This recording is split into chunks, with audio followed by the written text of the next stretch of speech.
I really missed that scream. It's been a long time. What's up? Just wait. I'm sure I'll be screaming here in just a minute. What's up, everybody? Joe Dove. As you can tell, I am a bit echoey because I am not home in the studio or on the starship, so to speak.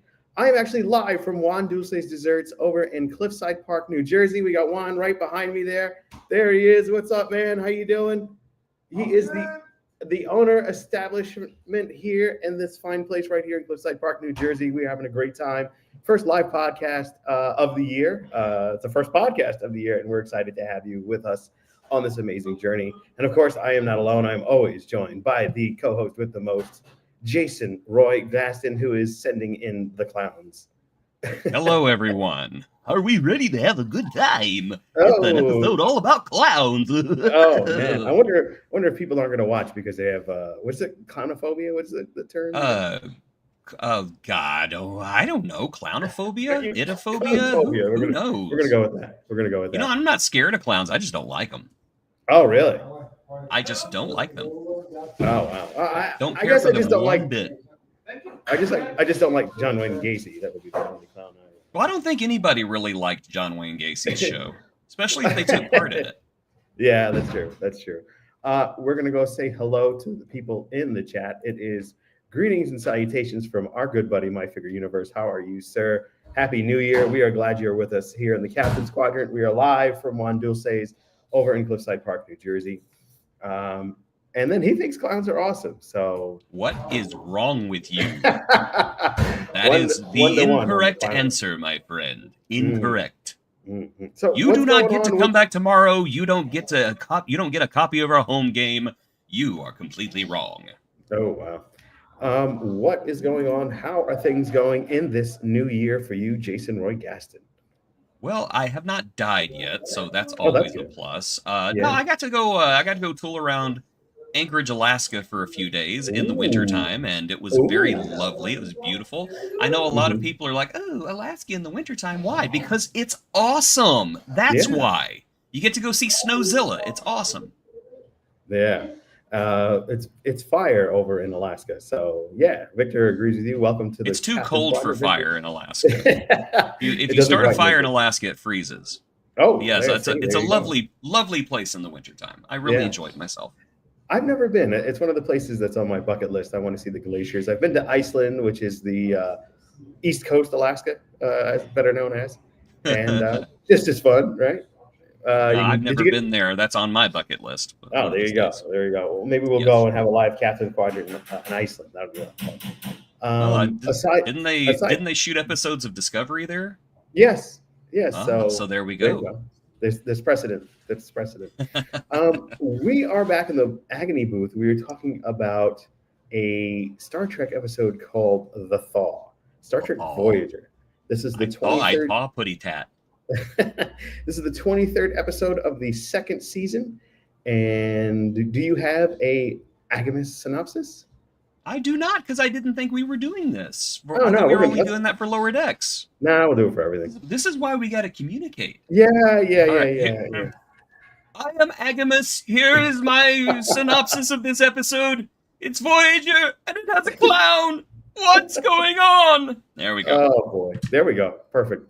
Let us hop into our wonderful first segment, and that is WTF Did We Just Watch?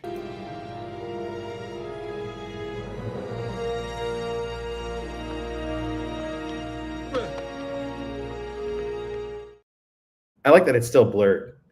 The blur hasn't gone away. You don't want to see those low hangers. We want to keep this family friendly. Yeah, exactly. It's like one of those Newton's cradles that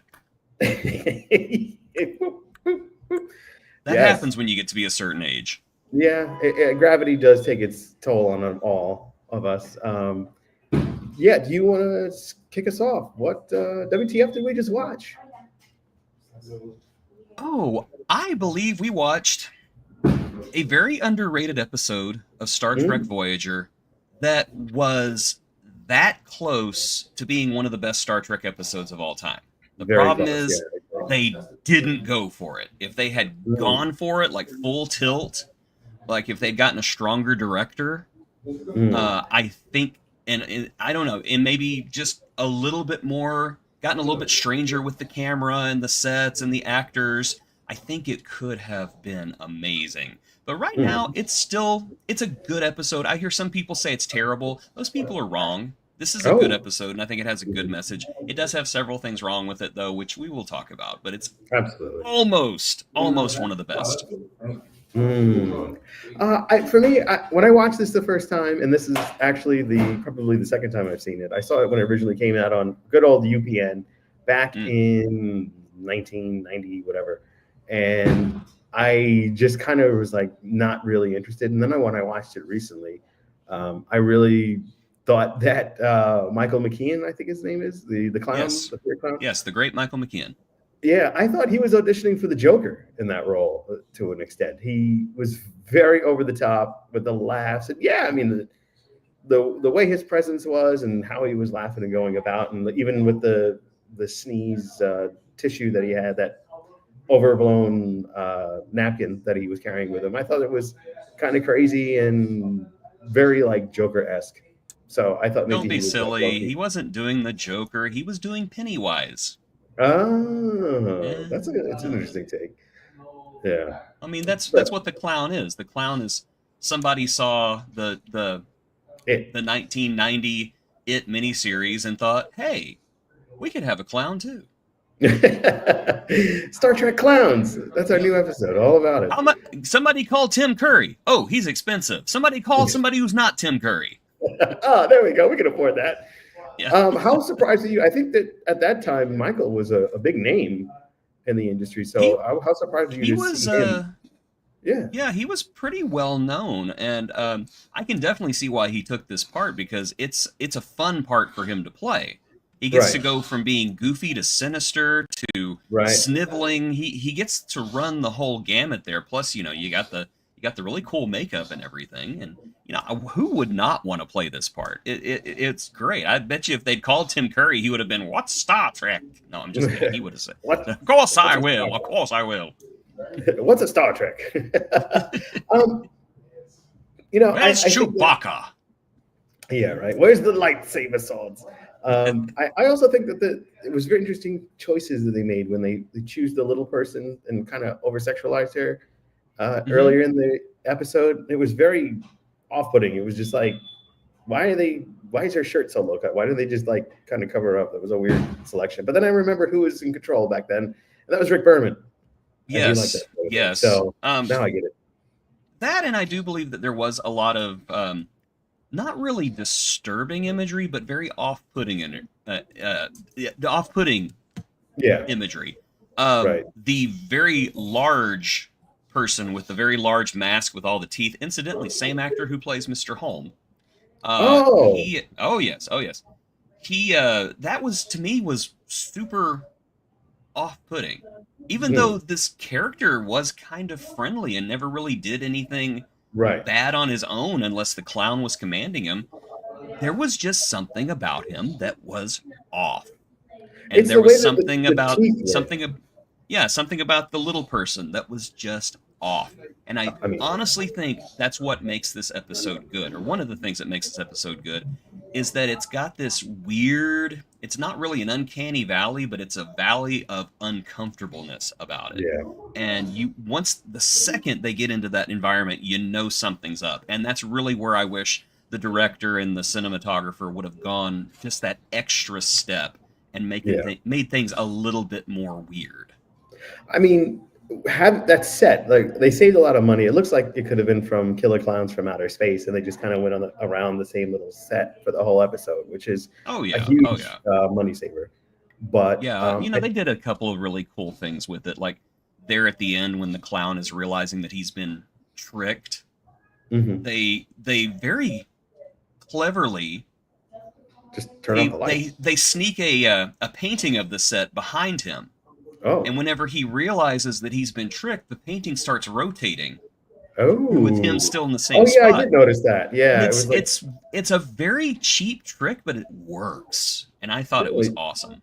Not only that, they shut the lights off on them, so it gets darker, and then Jamie gives that final, "You'll vanish." Like, Jamie just straight up murking everybody. I know. That's Janeway at her most badassest right there. So whenever he says, "I'm afraid," and she goes, that was just like, because she's just like, she's not really doing it maliciously. She's more like the very disappointed mom. Is it a very disappointed which is scary, or I beat you, like, because they couldn't quite figure it out, and then she kind of lost the first time they tried something, and now she's figured out through the help of the attendant that's been in there. Yeah, most definitely. Yeah, so I feel like she's like, I got you. So it's one of Janeway's best moments, though, and nobody ever talks about it. But I love that ending. Just whenever the lights go all the way down, and Janeway tells him, I know you're scared, and he just very simply just goes, "Drat," and then the episode's over with. I love that so much. I was expecting like something to happen after the fact. I thought there was going to be like some type of conversation, or we would get that oboe and flute silhouette. Silhouette. No, they didn't need that. I guess maybe send Garrett Wang to acting school. Garrett Wang's a great actor. Okay, I love Garrett Wang. I do. I think he's great. But you can definitely tell here in the first 2 seasons, he did not have a handle on who Harry Kim was. He was very stiff. He was very wooden. And all of his line deliveries inside the clown's domain, every single one of them was bad. Oh. Like, bad. Very bad. It got to the point where I was almost wishing that Neelix was in his place. Because what you will about Neelix. Number one, I'm a Neelix defender. Yeah, same. But I think if they'd sent Neelix in as kind of an ambassador, and he would have been the one that the clown captured, the episode would have been 10 times better. And again, I'm not dogging on Garrett Wang. I am not, because I understand. They did not give Harry Kim a lot to do in the first 2 years. No. And quite honestly, by that point, I don't even think Garrett knew who Harry Kim was. So I think he was almost playing him like he was trying to emulate George Takei, but it sounded like a very bad imitation at certain points.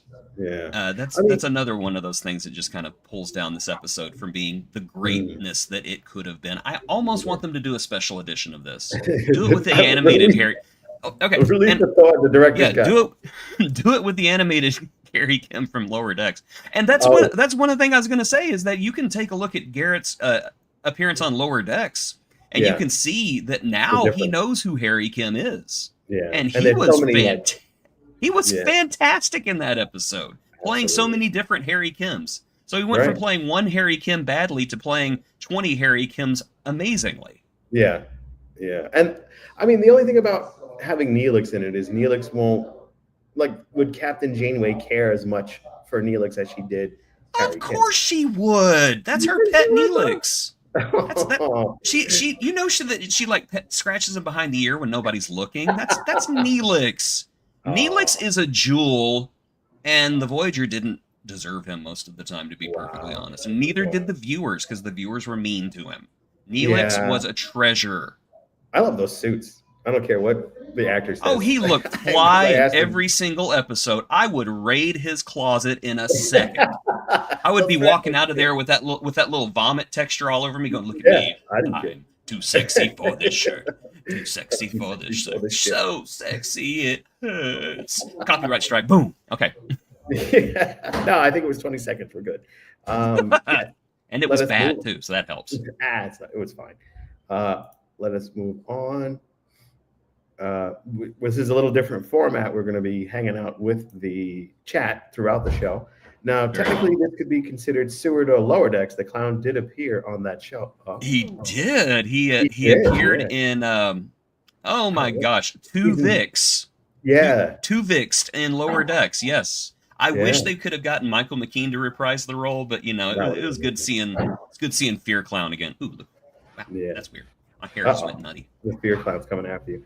I'm a big fan of Michael McKean. He's always been one of my favorite roles outside of his Spinal Tap. Yeah, I forgot he was in this is Spinal Tap. Well, he just disappeared into that role in Spinal Tap. So I want to see some really good TV. Check out the TV show Earth 2. I remember Earth 2. I forgot Tim Curry was in it, though. But yeah, it's a good show. Well, one of the things that we're going to talk about before we move on, of course, as he mentioned, another sci-fi show. We have a new show coming out at the end of the month called Wormholes. Yeah. And we changed the format up a little bit. We've got a new website coming out, and we've got a Patreon that's going to be released pretty soon. So we really appreciate if you guys wouldn't mind checking it out, signing up, and looking at our Patreon. We got some great levels, great tiers, more to come on that. But the wormholes, you're putting me onto exactly what? The format of this show is going to be, we're going to go through a wormhole out of the Star Trek universe into the various sci-fi universes out in the ether. And Jason Roy Gaston has the helm. He's going to control what I watch that week. Okay, So I have to explain. So I had no idea that I would be picking the shows until like literally 4 days ago.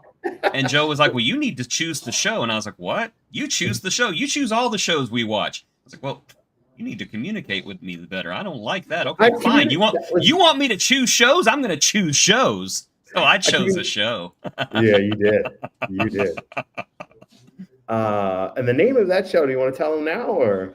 It's Benji, Zax, and the Alien Prince. Yes, Benji, Zax, and the Alien Prince. I've never heard of it. It's a science fiction show starring Benji the dog. Yes. Because why not? Yeah, exactly. Why not? It's a whole new universe that we're going into. And you are in control. So at the end of the month, we're going to be doing that. We also have 2 special guests that are going to be joining us this month.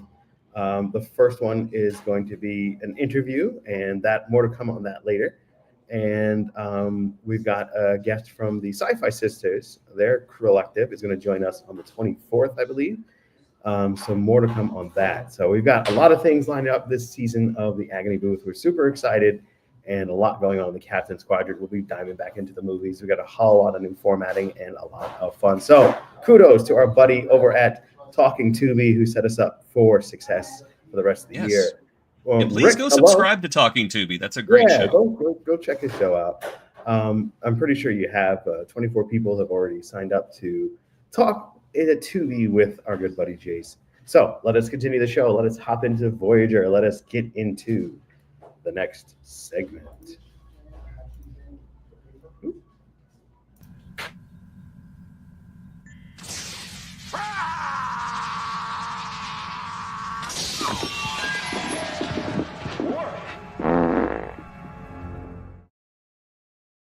Surprised Jordan didn't pass out with that flash.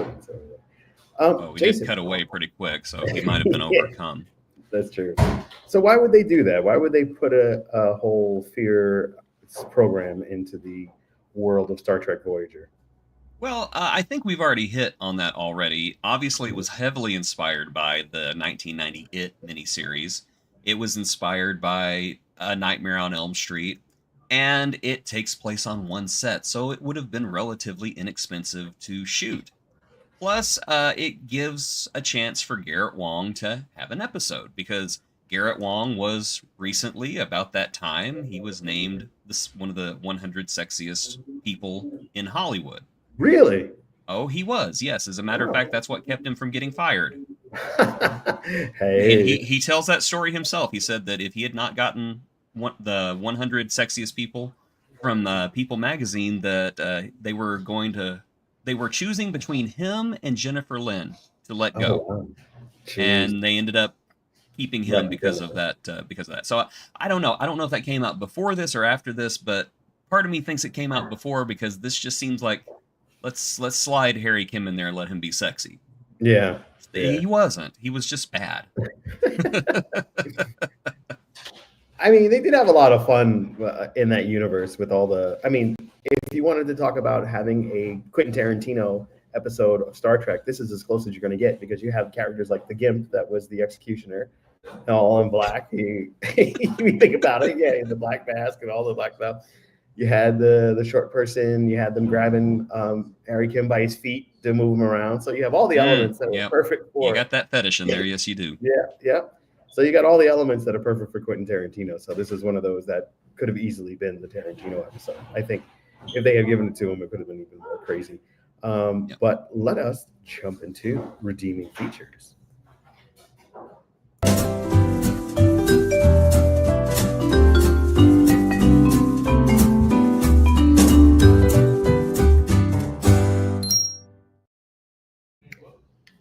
smiling face. Another Voyager reference.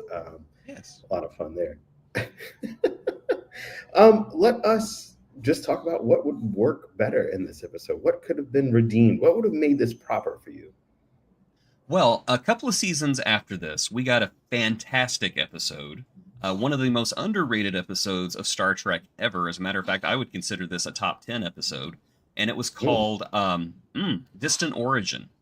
And in that episode, Voyager comes across, or rather not Voyager, but these aliens come across a dead body on a planet, and it's one of the Voyager crew members, and they test the DNA. They're like, oh, this is like one of our distant ancestors. And so they track Voyager down, and basically they find out that their entire race, the Voth, had escaped from Earth and everything. It's a whole thing.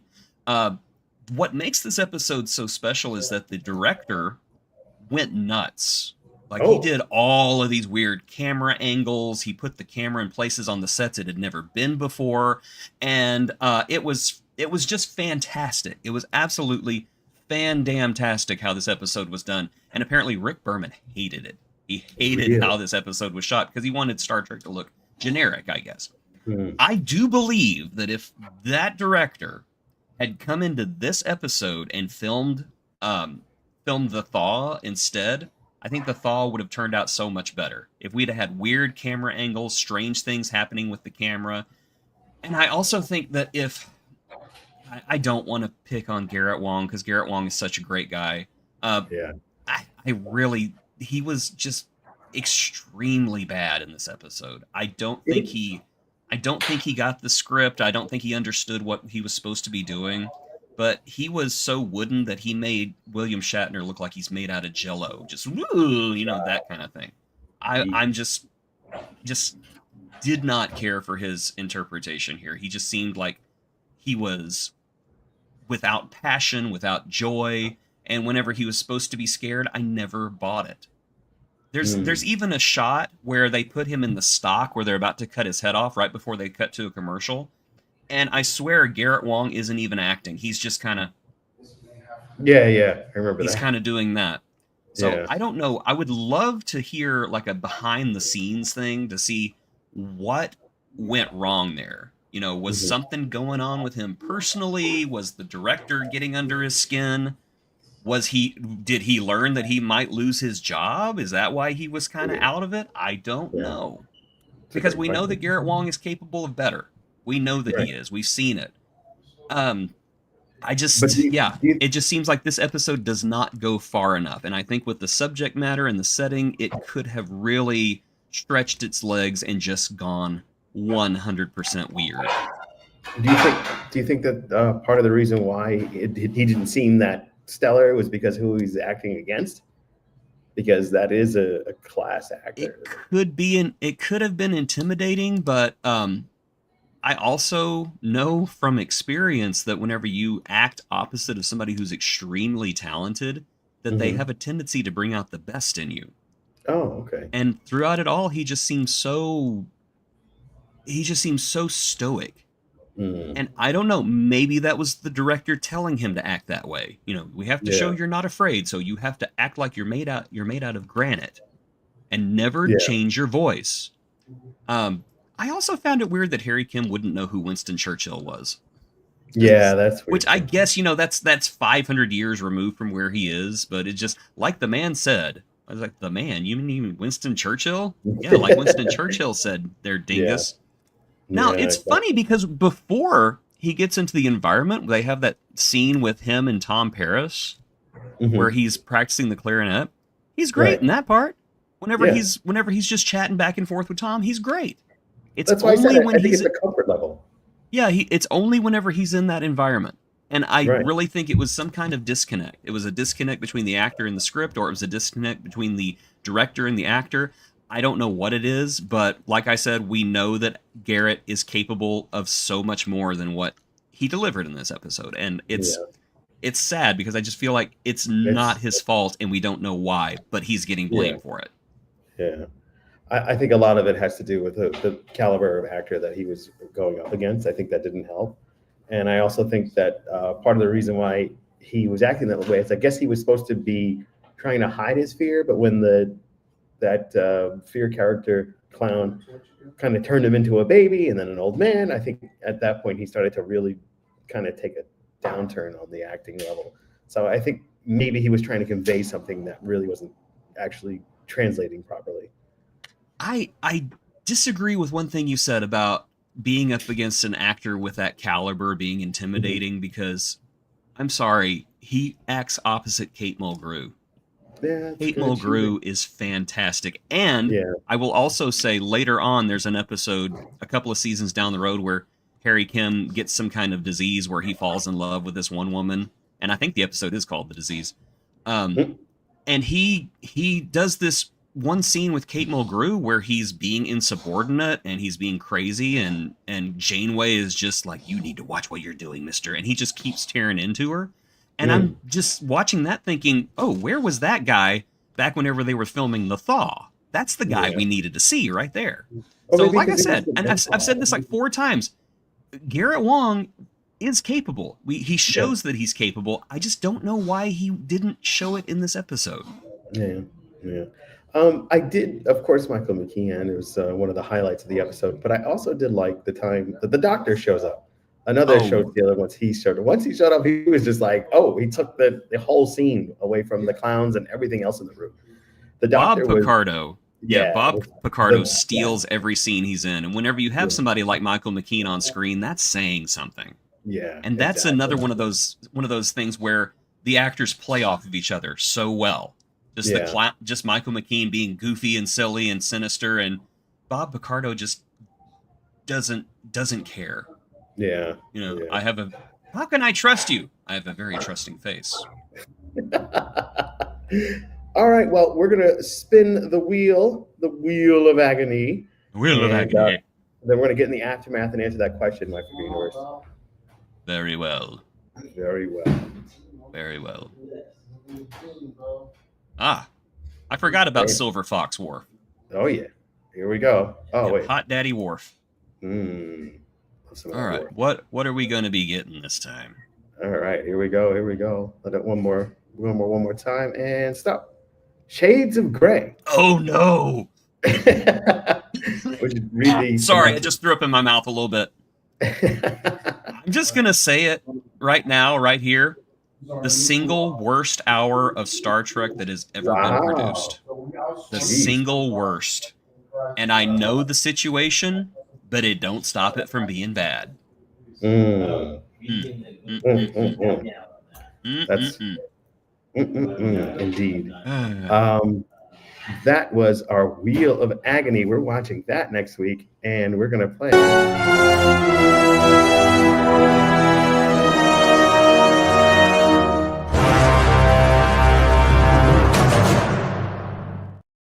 That was the Wheel of Agony, updated with some new episodes. Fired. You're fired. I can't be fired. Of course you can. I think that's what Jennifer Lynn said at one point. Oh, geez, you're going to Jennifer Lynn this? I will say though. Hold on. I got to stop. I got to redeem myself. This episode made me miss Kes. Because Jennifer Lynn was a very underrated character, in my opinion. Kes was an underrated character. I found her fascinating. Right. I really did. And this episode made me miss her. Yeah. All right, well, let's hop into the aftermath and have a further discussion and tell everybody why we're here. We were just talking about you. Everybody hates you. Congratulations. Yes, end of the month, we're going to be hopping into that movie. Very excited to watch that one. But it is coming, isn't it? It is. We are here in the amazing pastry shop in Juan Dulce's Dessert. I don't know who we is. If you got a turret in your pocket, I'm stuck here on the bridge. Well, you're vicariously with me because you're here on the live show, and I'm kind of bringing you. When you come back for Trek Voyager, I'll make sure to bring some pastries with me for you. How's that? Damn right you're going to. So we have our first sponsor, and that is Juan Dulce from Juan Dulce's Desserts. He is going to stop by and say a word in a minute. Or not. I'm just watching him in the background walk around with the trays full of goodies, and I hate you right now, Joe. I hate you so much. You should be here because it smells amazing. This is the most delightful episode. I can imagine what the smells are. Okay, if I ended up in the clown's environment, this is my hell. Is seeing a bakery that I can't get into and I can't smell. Oh, wow. Yeah. The clown would be sitting there, you want a donut, but you can't have one. Hey, Juan. I miss my wife. We're going to bring over your dessert. Okay, great. So he's going to bring us a dessert, and you're going to check out what fine things you can get here. What's that? What's this us? He's bringing you a dessert. Yeah. Well, it's for everyone to see. What's this us thing? He's bringing you a dessert. And for everyone to see online. That's Harry. Oh, we can see it. Thank you, Joe. Hey, your friend Mr. Borg actually is here in Jersey, and he's going to be stopping in one day to check out the wonderful offerings. The dude with the cosplay. Yeah. Yeah, you're talking about the dude with the cosplay. Because his cosplay was fantastic. Yeah, he's going to stop by. He had a nice. So he came in and assimilated a few donuts, huh? Yeah, exactly. Oh man, so it's going to be a lot of fun. Are there anything memorable of Shades of Grey? Like I remember that being one of those forgettable episodes of Star Trek. There's a cat. Maybe the cat can save the. No. Yeah, she has gotten to where she will join me sometime and just stare at herself on the screen. The only thing that I think I can remember being remotely memorable was there's a meme. There's a meme with Riker in the biobed and Dr. Pulaski standing over him. And she says, knock, knock. And Riker says, who's there? And she goes, interrupting doctor. And Riker goes, interrupting doctor who? And she goes, I effed your dad. Oh my God. Really? Oh yeah. The Icarus factor? Yeah, Dr. Pulaski plowed Riker's dad. Wow. Which number one, ew. And number two, ew. You're right. Can you imagine going in for your checkup and just knowing that your doctor is one of your father's former sexual companions? That's gonna be pretty awkward. Imagine. Yeah, it's gotta be shorter than your dad. Oh, I'm a little bit taller. No, not what I'm talking about. Turn your head and cough. That's okay. Your dad liked it whenever my hand went down there. Oh man. Pulaski, that's not funny. It's funny for me. Yeah. I'm leaving the ship. You can go to hell. That was Pulaski's last episode too, with Shades of Grey. Oh, wow. So there we go. Look at that. Very perfect. Talk about ending on a crap note. Oh man, way to go! Yeah, come through. We've got Juan, the owner here. There he is. Why don't you say a few things? What do we got for our dessert today, Juan? Hello all. Welcome everybody. Here we have a warm chocolate chip bread pudding. Ooh. It's made with croissants. The croissants are soaked in a nice custard, creme chantilly, candied almonds, and homemade caramel sauce. Wow. And this is for you, my friend. Oh man, life is good. Yeah. Life is good. Let's find a spot to put it down. Yeah, we'll put it down over there. Right. He's a prick. So, yeah, that looks amazing. So tell us, how long have you been here, and how did you end up here? And it's great having you on the show. Thank you. And we really appreciate the sponsorship. We've got our banner in the window right now, and your beautiful face, Jason, is plastered all across this place. What's up? This is Juan, Jason Juan. Hello. Okay, so I can't be there to enjoy these wonderful things myself, but at least my picture's there. That's awesome, Joe. Thank you. Yeah. All right. So tell us about your journey here and your desserts. All right. Well, Juan Dulce Desserts is we just hit 4 years. We're 4 years old. We started during the pandemic. Like millions of people, I couldn't find a job. So then I said, you know what? Why don't I start my own company? Go figure. And hard work, and it's working.